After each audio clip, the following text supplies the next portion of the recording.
Phone বন্ধ করে এলো বটে। এই কার সঙ্গে এলো রে? কি জানি, সারা রাত ছিল কোথায়? এর সঙ্গেই বোধহয়।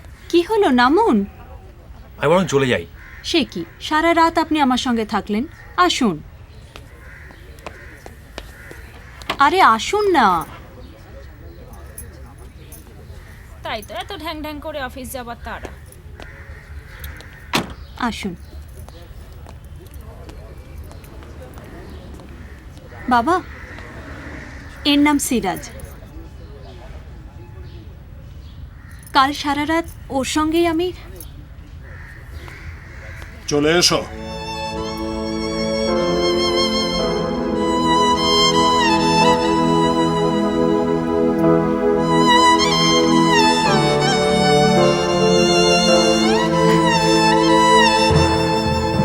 দেবাংশু, তোমার সঙ্গে আলাপ করে দে।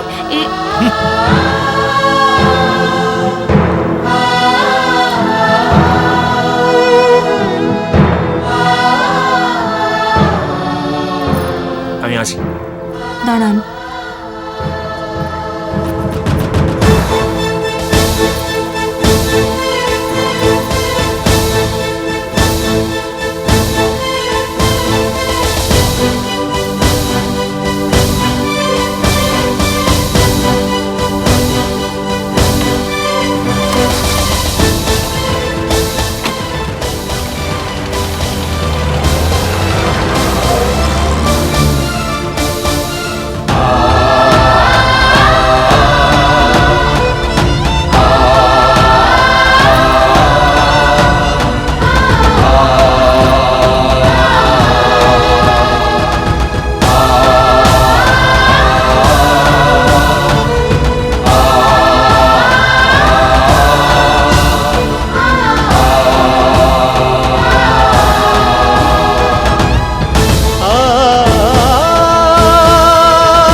আবার ঢং দেখ। বাবা, লজ্জাও নেই। তখন তো বলেছিলে কি রূপবতী গুণবতী। টিভিতে দেখে আমিও বলে গেছিলাম যে। ছি ছি, ফুলসজ্জার পরের দিনই কোথাকার কোন সিরাজ তার সঙ্গে।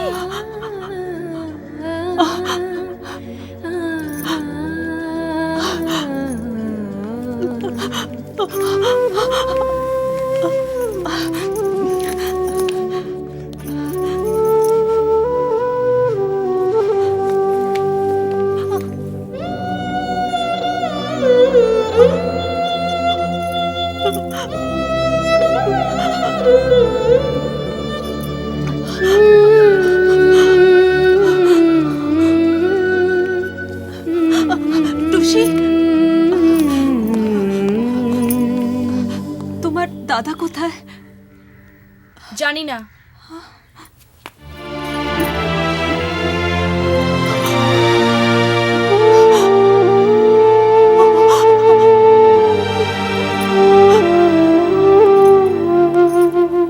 ওমা, দেবাংশু তুই এখানে? বলি আজকালকার মেয়েদের কাণ্ডটা দেখলি? সারা রাত বাড়ির বাইরে কাটিয়ে ড্যাং ড্যাং করে আবার একটা পর পুরুষ চুটিয়ে। মাসি চুপ করো। হ্যাঁ, এসব কথা যত কম বলা যায় ততই ভালো।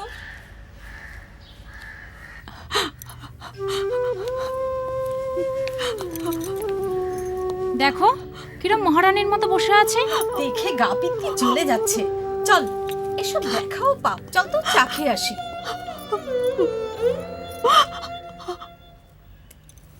ছি ছি ছি ছি, সিরাজ নাকি এক অপরিচিত ছেলের সঙ্গে সারা রাত কাটালো, আমি তো ভাবতে পারছি না। উফ, মা গো, আমার 14 পুরুষে এমন কাণ্ড দেখিনি গো মা। ছি ছি ছি ছি ছি ছি। পিসিয়ে কোন মেয়েকে দেবাংশুর বউ করে আনলো গো? ছেলেটা কি বলো তো? কে আবার? শুনলাম তো সিরাজ না মিরাজ কি যে নাম, কিছুই তো বুঝতে পারছি না। ছেলেটার সঙ্গে সারা রাত, ছি ছি, আমি তো ভাবতেও পারছি না।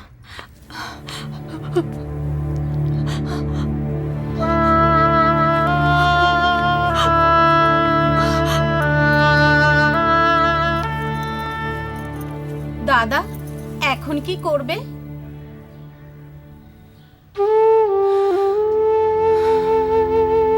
জানি না, কিচ্ছু জানি না। আমার মাথায় কিচ্ছু আসছে না। ওর বাপের বাড়িতে ফোন করে সব জানিয়ে দাও। কি হবে জানিয়ে? বাড়ি শুধু লোকের সামনে মাথা একেবারে হেট হয়ে গেল। ছি ছি, কি ঘেন্নার কথা। ও ও ওকে আমি আর চোখের সামনে দেখতে পাচ্ছি না, একদম দেখতে পাচ্ছি না। কি করবে বলো?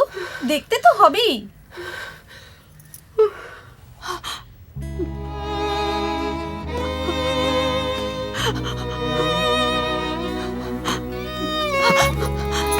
দেবাংশু, দেবাংশু, তুমিও?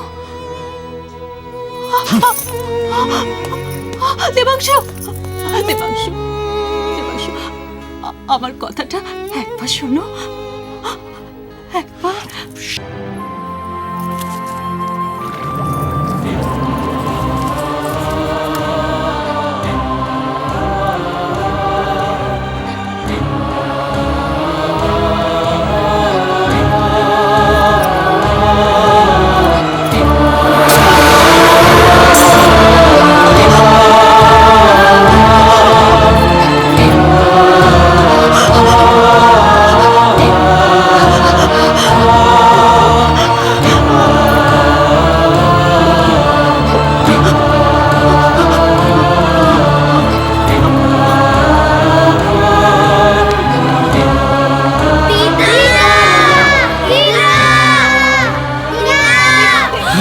অনন্যা, অনন্যা, কি হলো?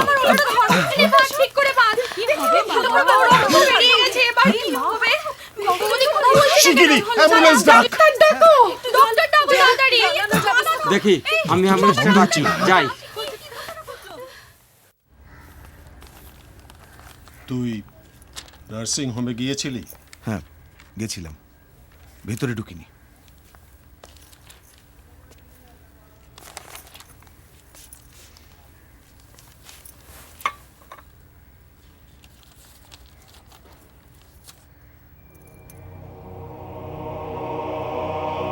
দেবাংশু, আমার কাছে বিয়েটা শুধুমাত্র স্বামীর ঘর করা নয়, এটা আমার কাছে একটা প্যাশন। আর 5টা মেয়ের মতো স্বামী, শ্বশুর, শাশুড়ি, ননদ সম্পর্কে আমার একটা ভীতি ছিল। কিন্তু প্রথম দিন থেকে তোমরা তোমাদের সম্পর্কে যা যা বলেছ তা যে কোনো মেয়ের কাছেই সম্মানীয়, লোভনীয়। এমনকি ফুলশয্যার রাতে তুমি যেসব কথা আমায় বলেছিলে তাতে তোমাকে স্বামী হিসেবে পেয়ে আমার গর্ব হচ্ছিল। কিন্তু তোমাদের সেই চেহারা আর আজকের চেহারার মধ্যে কোনো মিলই খুঁজে পেলাম না। একটা রাতের মধ্যে কি এমন হলো যাতে আমার সমস্ত স্বপ্ন যা তোমরা দেখিয়েছিলে ভেঙে চুরমার হয়ে গেল? আমার জায়গায় যদি টুসির এমন হতো তাহলে কি বাড়ির সকলে এমনই করতো? করতো না, কেননা ও বাড়ির মেয়ে আর আমি বাড়ির বউ। আমি ভাবতেও পারিনি যে মা, সরি, তোমার মা একজন মেয়ে হয়েও কি করে বুঝলেন না যে আমি কি পরিস্থিতির মধ্যে ছিলাম, আমার কি হয়েছিল। সারা কলকাতার কি অবস্থা তা কিন্তু সকলেরই জানা। অথচ আমি বিনা দোষেই দোষী হয়ে গেলাম। টুসি, যাকে আমি আমার নিজের বোনের মতো দেখি, তারও আমার সঙ্গে কথা বলতে ঘৃণা হচ্ছে। দেবাংশু, ফুলশয্যার রাতে তুমি যেভাবে আমার পাশে থেকেছিলে, আমি আশা করেছিলাম আজ অন্তত তুমি আমার পাশে থাকবে। অথচ একজন অজানা অচেনা সম্পূর্ণ ভিন জাতির একটা ছেলে শুধু আমার প্রাণ বাঁচালো না, সারা রাত আমায় আগলে রাখলো।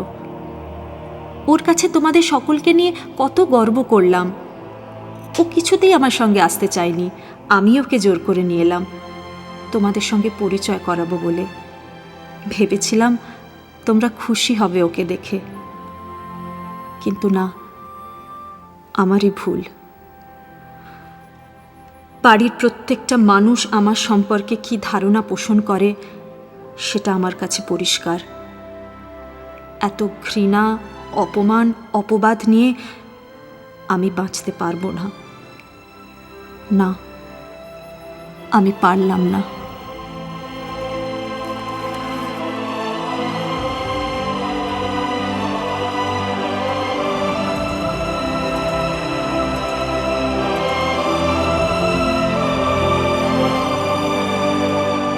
কোথায় যাচ্ছিস?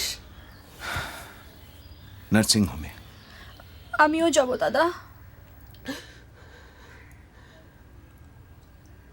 আমিও যাব। নার্সিং হোমে যাবি? এতদিন তো ঢুকতেই পারিসনি। তার উপর ওদের বাড়ির লোকজনও তো, আবার সেখানেই যাবি? প্লিজ বাবা, দোষটা আমাদেরই। চল। Good morning Mrs Banerjee. Good morning. বাহ, আপনি সুস্থ হয়ে গেছেন তো? শুনুন, আজ ছেড়ে দিচ্ছে আপনাকে, ঠিক আছে? আর আপনার বাড়ির লোক রয়েছে, আপনাকে নিয়ে যাবে। তবে দেখবেন উনি যেন একদম টেনশন না নেন, বুঝেছেন? একটু সাবধানে থাকবেন, ওকে? ফর্মালিটিসগুলো একটু কাইন্ডলি। নিশ্চয়ই, আমি যাচ্ছি। ঠিক আছে, চল। হ্যাঁ আসছি রে। ঠিক আছে বাবা, আমি ট্যাক্সি ডাকছি। হ্যাঁ,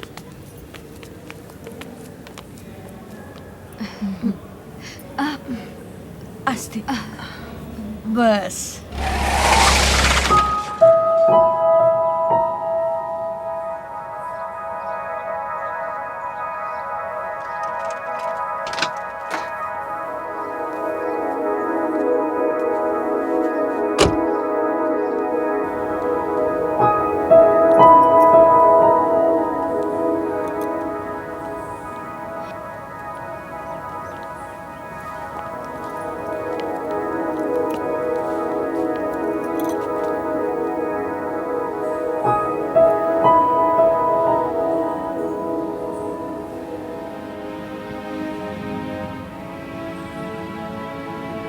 চলো।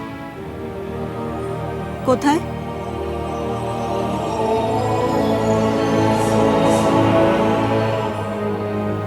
বাড়িতে। না,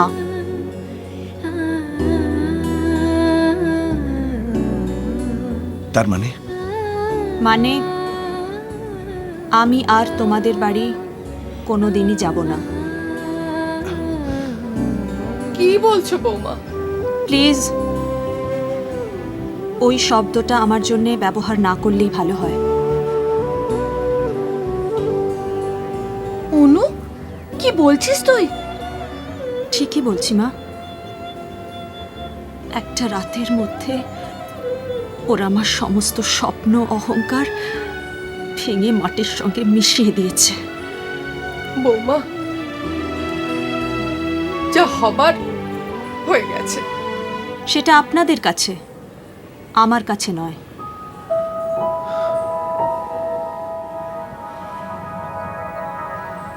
আপনারা কেউ একবার জিজ্ঞেস পর্যন্ত করলেন না যে সারা রাত আমি কোথায় ছিলাম, কিভাবে ছিলাম।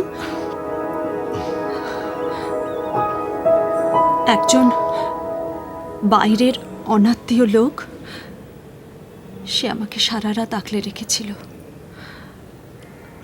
আর আপনারা আমার পরম আত্মীয়রা মন গড়া অবিশ্বাস আর ঘৃণা দিয়ে আমাকে দূরে ঠেলে দিয়েছিলেন। আমরা ভুল করেছিলাম মা। না না, আপনারা কোনো ভুলই করেননি। ভুল তো আমি করেছিলাম, আপনাদের চিনতে।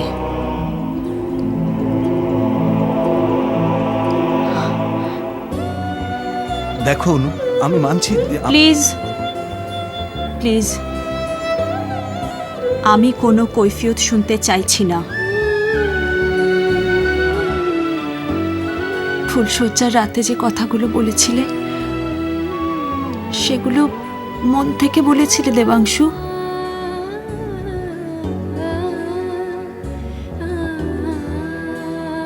একেবারেই না। বৌদি, আমাদের তুমি ক্ষমা করে দাও ক্ষমা করার মতো কিছু করোই নি টুসি, প্লিজ। বরং আমায় বুঝিয়ে দিয়েছ যে তোমরা, তোমাদের মন চিন্তাধারা কত সংকীর্ণ। মানুষ মাত্রই ভুল হয় রে অনু। কিছু কিছু ভুল আছে মা, যেগুলো সারা জীবনেও শুধরানো যায় না। আর সম্পর্কে যখন চিড় ধরে না মা, সে সম্পর্ক আর আগের মতো হয় না। অন্তত আমার কাছে না। অনু, এসব কি বলছিস তুই? ঠিকই বলছি। আমি যে আসলে ওদের বসিয়েছিলাম, যে ভালো লাগা থেকে ভালোবেসেছিলাম, আপন করে নিয়েছিলাম, ওরা আমার সমস্ত অনুভূতি তোলে পিষে নষ্ট করে দিয়েছে।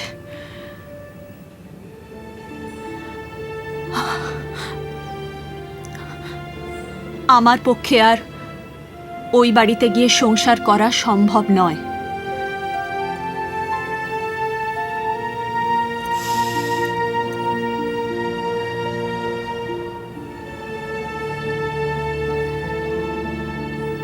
And this is my final decision. আপনারা তো ওর মনের অবস্থাটা বুঝতেই পারছেন। ও বরং আমাদের সঙ্গে কিছুদিন থাকুক, তারপর না হয় বুঝিয়ে সুঝিয়ে। এসব তুই কি কথা বলছিস জ্যোতি? তুই আমাকে চিনিস না? তুই তো জানিস যে আমি সহজে কোনো সিদ্ধান্ত নিই না, আর একবার নিলে সেটা বদলায় না।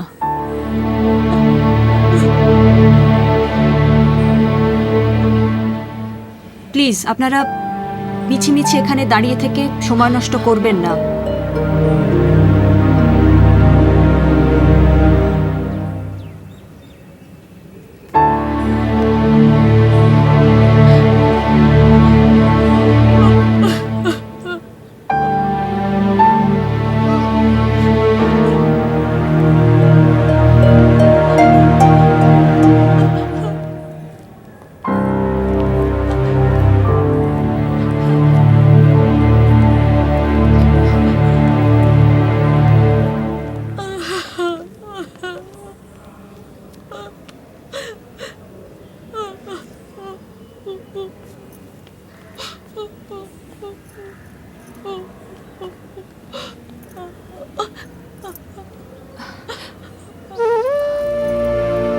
মা, কেঁদো না, কেঁদো না মা। আচ্ছা, তুমি একটা কথা বোঝার চেষ্টা করো। হ্যাঁ, আমি যেখানে থাকবো, যে মানুষগুলোর সঙ্গে থাকবো, তাদের যদি সম্মান না করতে পারি, মর্যাদা না দিতে পারি, কি করে সেখানে থাকবো মা? অনু, অনু প্লিজ তুই আরেকবার একটু ভেবে দেখ। দাদা, দাদা আমাকে আমার মতো করে বাঁচতে দে প্লিজ। ছাড়ো না। আচ্ছা ঠিক আছে, তোর কথাই থাকলো। তুই তোর মতো করেই বাঁচবি। আমরা আমরা সবাই তোর সঙ্গে আছি। এই নাও তো, তোমরা রেডি হয়ে নাও। হ্যাঁ। কি রে, ছুটি দিয়ে দিয়েছে? হ্যাঁ, ভেরি গুড। তাহলে চটপট সুস্থ হয়ে অফিসে জয়েন করে ফেল, বুঝলি? রাকা, আমার একটু তোর সঙ্গে কথা ছিল। হ্যাঁ বল। আমায় একটা ফেভার করবি? ফেভার?